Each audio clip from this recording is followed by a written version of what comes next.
how Steve Cooper compares to Chris Hughton is quite a dramatic difference. Absolutely everything is different. Basically that, really.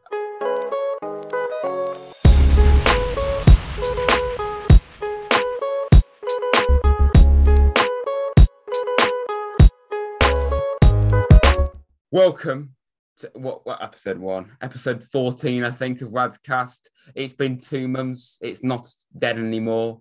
It never was dead. We just had a little lone spell where we just didn't do any content on it. We had a lone spell of each other's channels. Pretty much. What? Mm-hmm. Pretty much, yes. And then I just didn't upload anything. Yeah. Of course, as we would do on RadsCast, high professionalism as always. We've got 2 of the guests with green screens, without green screens. So yeah, if you're not aware of the guests on RadsCast, it's always Woods to your Right. to my left. To my left. Bray's there. Who Hi. God knows what he's doing. Sean's making his debut on RadsCast. You would have seen him in my vlogs before, where he just says football's a very nice game. So yeah, essentially, It's fun. It was a very nice game, I think. A very nice game. Yeah, ask me some questions. It's a great way to describe it, mate. You take the ball and then you kick it in the goal, unless you're being managed by Chris Hughton. In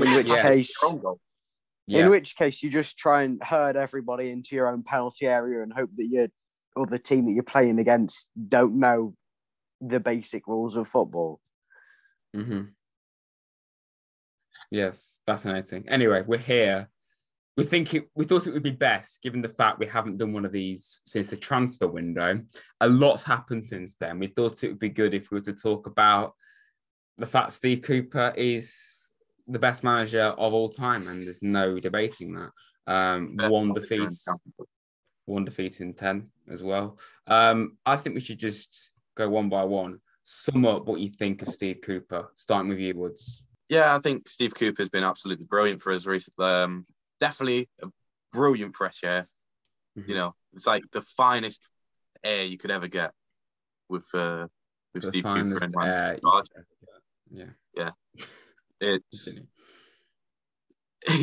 I'm very, very pleased that we actually saw our senses and decided to go with an attacking-minded manager for once, and not just gone back to someone who's just deciding pass it back to your goalkeeper. I've got a bit of a thing to confess about that, because I went back and I looked at when we hired Chris Hughton, and I was just looking back through old text messages. Oh, I've seen this.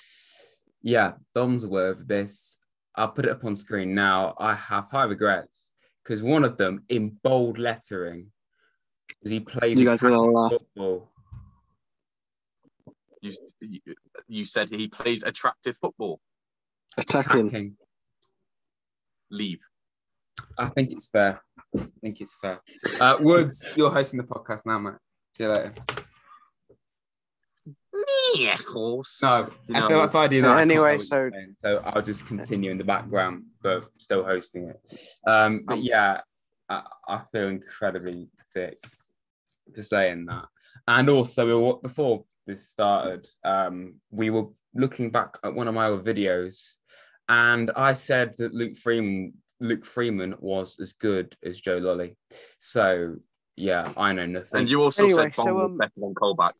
And I said that. So anyway, I'm thick. So as your punishment for these cardinal sins, we're banishing you to Reading. Yeah.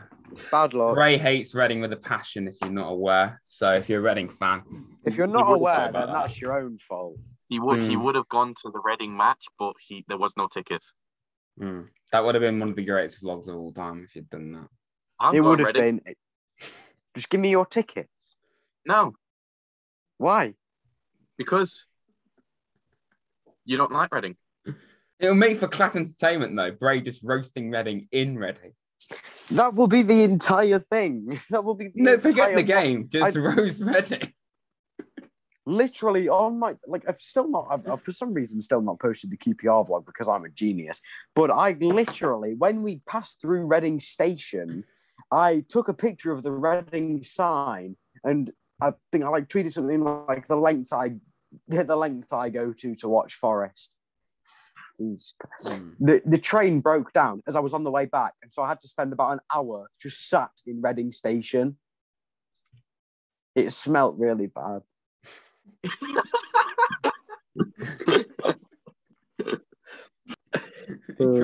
Incredible analysis there from Bray. I don't really know what to say after that. Yeah, I actually took a picture of Reading. I might even set it to my background. I thought I'd like, and I'd like.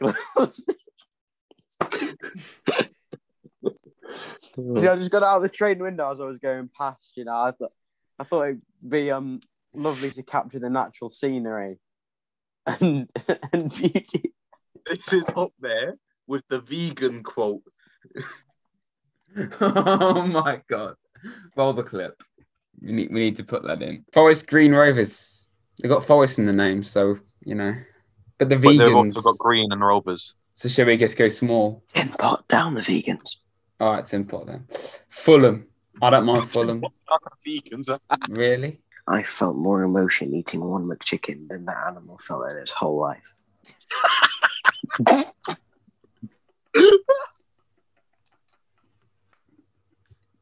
Some of the stuff you come out with, all of us, it's just. Emotions during my chicken.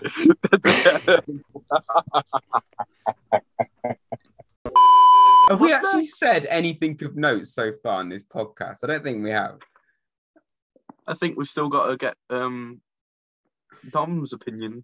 Yeah, Dom, you say something. What do you think of Steve Cooper?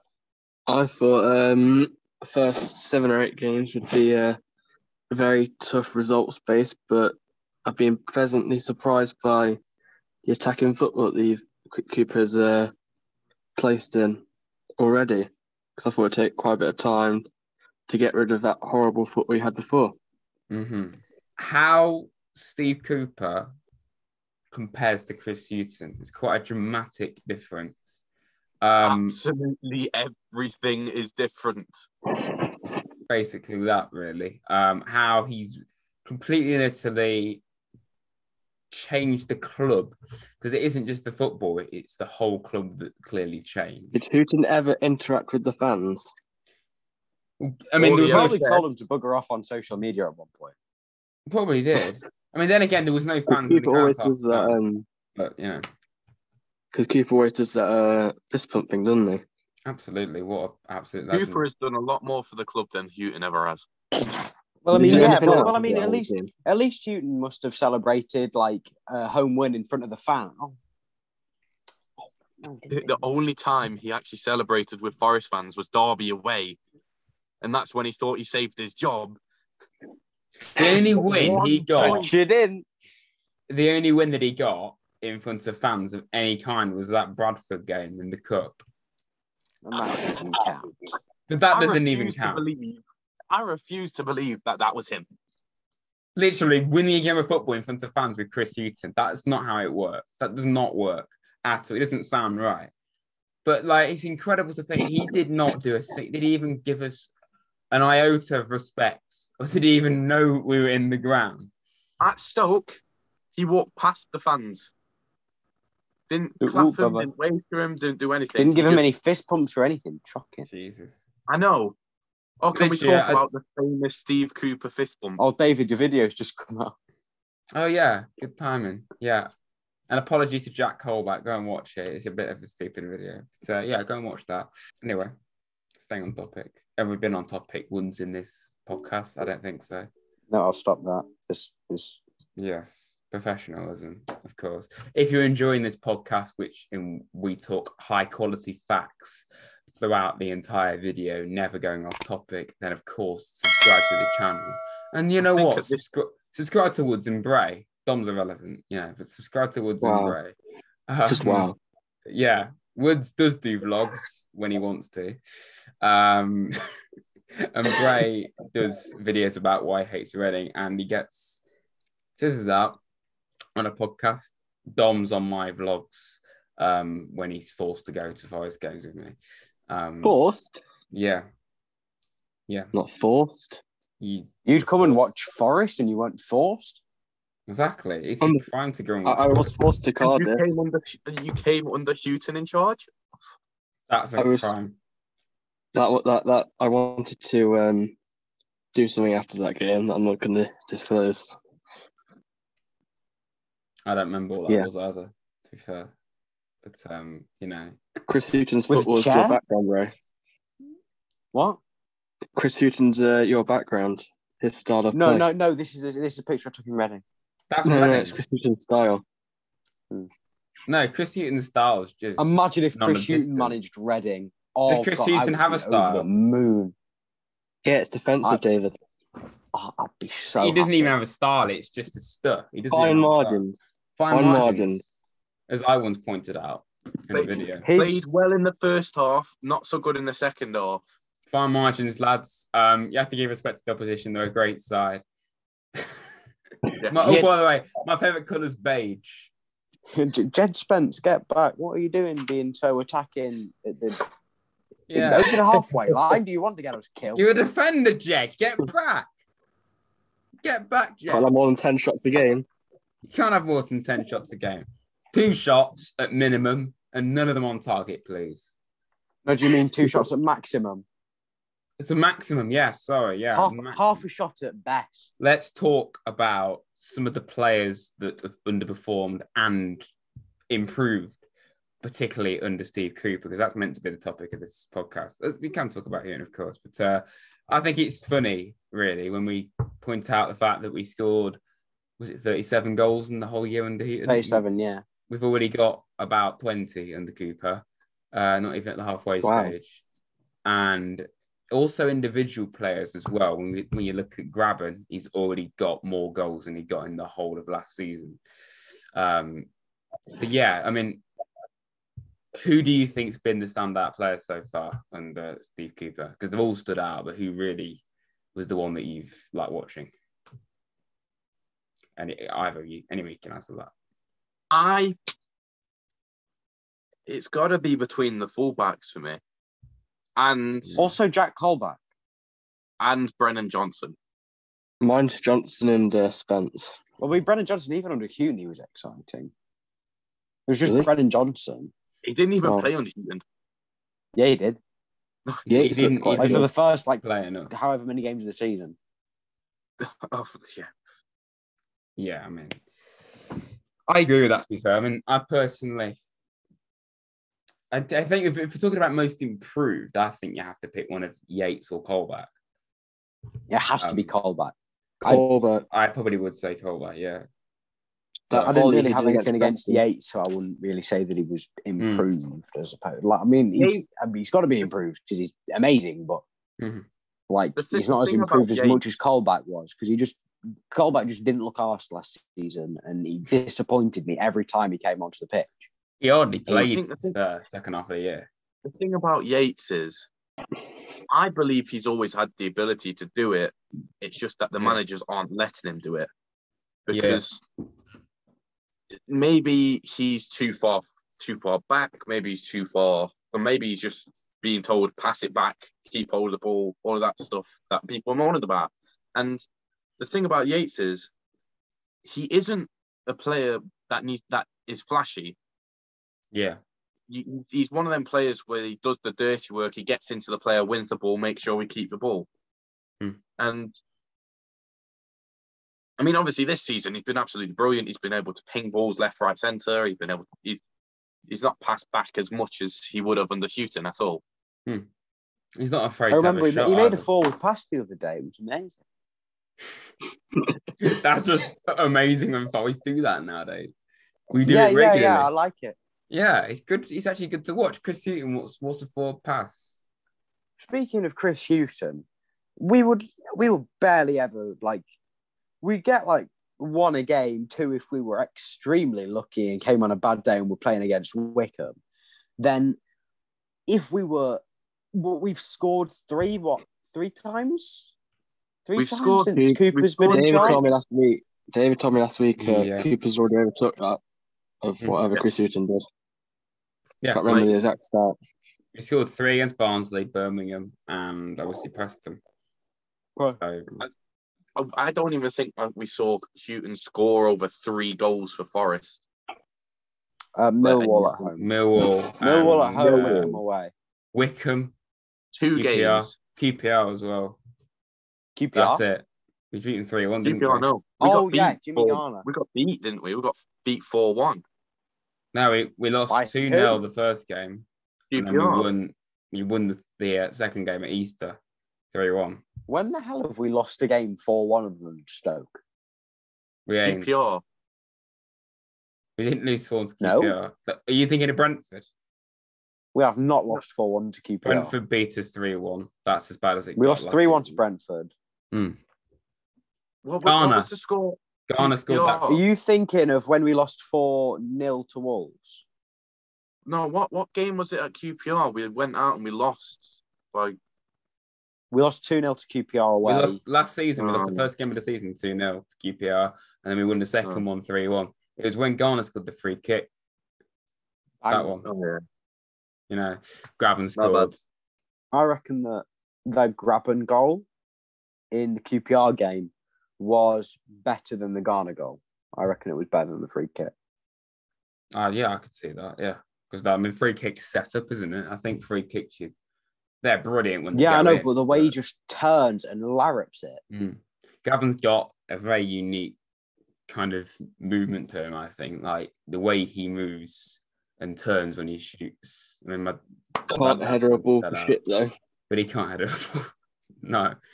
He did once. He has scored headed goals before though, but I think every time Taylor picked up to him, he loses it. I think Taylor's worse at that. To be fair, Taylor, you see when a ball, when you see when a ball goes to Taylor, he's like being held back, and he can never ever win the ball with his head. I always find that with Lad Taylor, like he's not that strong when it comes to that kind of thing. You need a young attacker, I think, as well. What our problem is that all the other championship teams this season, it's like that's better. They all have like big, strong attackers. They're about 6'4", win everything. Matt Smith, 7'3". We don't have a striker that's 6'4". We used to in Daryl Murphy, but yeah. We spoke about Taylor there. I mean, we've mentioned players that have improved, like Graben. We've not even mentioned Graben, but he has him. Well, we did actually. Graben, Yates, Colback, etc. But there's not been many players that have done poor under Cooper. But I think if you're going to mention one of them, it probably would be Garner or Taylor. Put too much pressure on him. Yeah, you put too much pressure on Gardner. That's why I think he's slacking a bit. Jimmy. I think he did get arguably a bit too much hype, and maybe that's affected him, like you say. I mean, I don't know, what do you have to say about that? I think he's come back, and I think he's trying too hard. I think. Yeah, he's only. Is he 20? Is he 21 now? Who? 20, I think. 20. Yeah. Yeah, I think so. Yeah. He's still quite young, and coming off a good season at the club, I think. Yeah, he's 20. I think he is going to want to try and keep them standards. Maybe he's trying a bit too hard to do it. Because obviously he's the same on the ball. Yeah, he's got a new contract at United, didn't he? Before coming back. Did he? Oh yeah. So. Yeah, definitely. I don't know. Yeah, I agree. Yeah, and obviously, I think Lyle Taylor. I mean, he's a fantastic character. It's based on what he did to the Preston player, which is absolutely hilarious if you've not seen that. But I just don't think he's really the right option to help out Graben, which is why we do still need. He's a good bench striker to come off the bench because he's one of them ones where it's like when the defenders get tired, you can hit him with pace and they won't be able to catch up to you. Or you know. Mm-hmm. Yeah. I mean, I don't mind Taylor because when you need him to step up, like against Bristol, he came off the bench, got a penalty, and then immediately he got a goal afterwards. A brilliant team goal, really. Oh, yeah, nice. There. And what a fantastic night that was. Again, that's Cooper changing the mentality of your players. And Hughton. No, about to mention that as well, yeah. You just have to look at the QPR game, what the commentator said about it.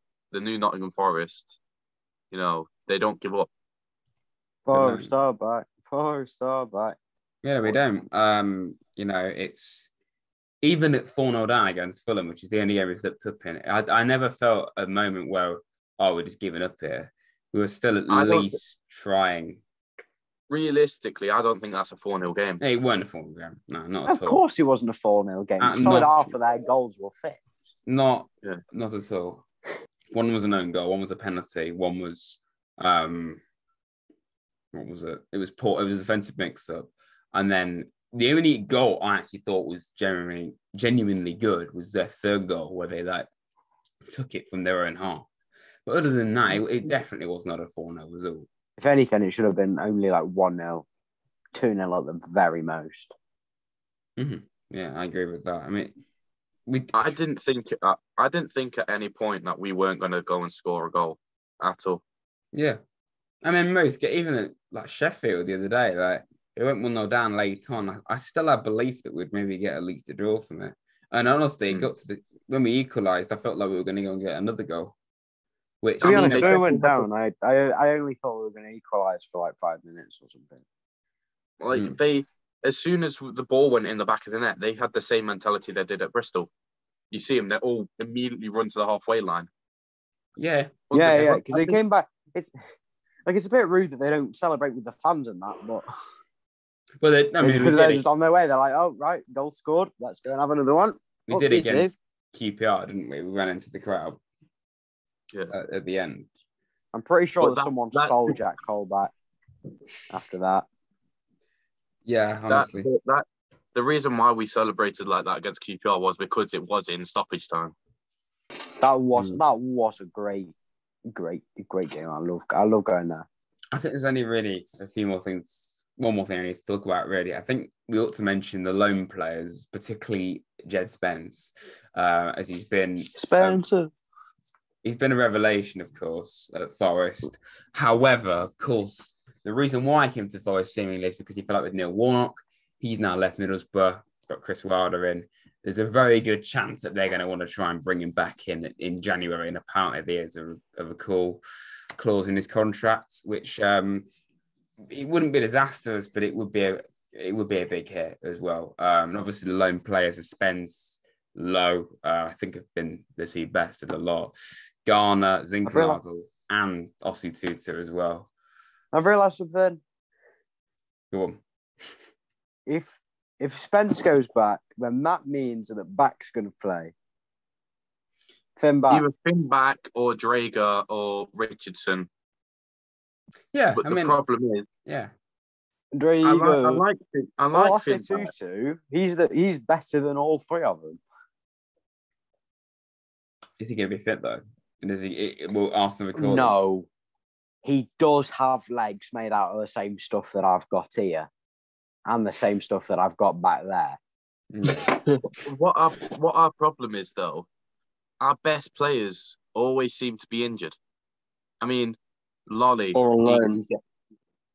I don't think that. Or alone, yeah. I'd say that Lolley's legs are made out of glass, but I don't think that emphasises quite how breakable they are. They're like bulletproof glass that have took a very, very big beating. That have been shot at about 25 times. No. It's like, paper straws when you're on your third drink. They're like that. Mm-hmm. Yeah. I mean, like we were saying with Spence, if we do lose him, it is a big hit, but it's not like we don't have a right back. Like when we lost, Christie was pretty average, but when we lost Christie, there was no one really lined up. If we do lose Spence, like we said, we've got Drager back. Richardson, and even if Tutu suddenly becomes fit again. But then again, he'll probably get injured within one game again. But, you know, Spence will be the biggest hit. But then again, you got to think about Max Lowe, because, like, if we don't have Max Lowe, Bong's the only left back. However, having said that, he didn't play the other day, did he? Jack Colback. Yeah, I mean, Colback at left back was good, but it was better than Bong. He's not a long-term solution, is he? I have to say, even though our solution forever if he plays like that. Even though he did play well at left back, we did miss him in the middle of the park. Absolutely, yeah. So I mean, and we miss Max Lowe at left back. That's the problem. I mean, you saw how many times we need to invest in a new left back. You saw the amount of times how Worrell looked up to that left wing and thought he'd see Max Lowe, but he'd see Colback instead. I know just exactly what we need at right back if Spence goes. Matty Cash. Appa. Only legends of this channel know who Appa is. And me, because I suggested him. We need Get Yassine in when Johnson goes. Get Morgan White playing for Forest. You know what? Now the English tax has gone. We'll get Matty Cash back. Yeah. Imagine the scenes. England, Nottingham Forest, and Poland's Matty Cash. Oh no, he's not gonna join us until he's at least 35. He will join us back again, though. Back for coaching. We'll come back for coaching. I can guarantee you that Ben Osborne will come back to Forest at some point. It might be when he's old and at retiring age, but he absolutely will. I've got no doubt in my mind that man will play another game for Forest before he retires. I won't be surprised, really. I mean, you know, like we were saying, Max Lowe, if we do lose him, Colback's great there, but he's not really a long-term solution. So arguably, losing Lowe will be more of an impact than losing Spence. But I'd argue a case that Spence is better than Lowe, only just. And if we're looking at all the other loan players, I think the only other one that you truly want to keep is Zinckernagel. Because Garner's not been the player he was, like we've mentioned. Tutu's made of glass. I mean, I'm sure you boys would keep Zinckernagel, wouldn't you? I would keep Zinckernagel if he isn't going to cost 15 million. The problem is, I'm really worried about January because we've already been over the fact that Jed Spence has a return clause, but what worries me more is that so does Zinckernagel, and Zinckernagel is from Watford, and what do they have in January other than AFCON? They have a load of African players, don't they? Watford's first team is going to be wiped clean with AFCON. And if they want to stay in the Premier League, then that is one battle that they will not fancy losing. And so they will take back Zinckernagel. Whether or not they'll let him come back to us after they've done with him, I don't know. They probably won't, because it'll probably be over then. But I don't think that's an option, really, is it? That is what will happen. And I've got no idea. You know, I'm the chief scout and all, but I've got no idea who we can bring in. I mean, arguably, he will cost the most as well. If he goes. The loan he will cost by far the most. I think what our problem might be is we've got players there. Like if we lose Zinckernagel, we've got Lolley, Myton, Zande Silva, Brennan. We've got all these different players, but the thing is with Zinckernagel is he can play on the wing, in the middle.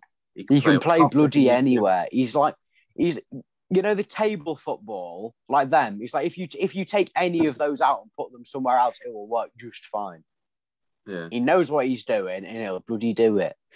And he can do a job off the bench, or whether he's starting. And he can do it. Well, I mean, he can do a job whenever he's on the pitch. Yeah, exactly. Yeah. I mean, we want to keep those three players at the very least. Garner, it would really be that impactful if he left. I don't think so. And honestly, if he did, it would allow Ojeda to get a chance. Thorner maybe could get a go because I'd like to see Fauna get a go at some point. I personally think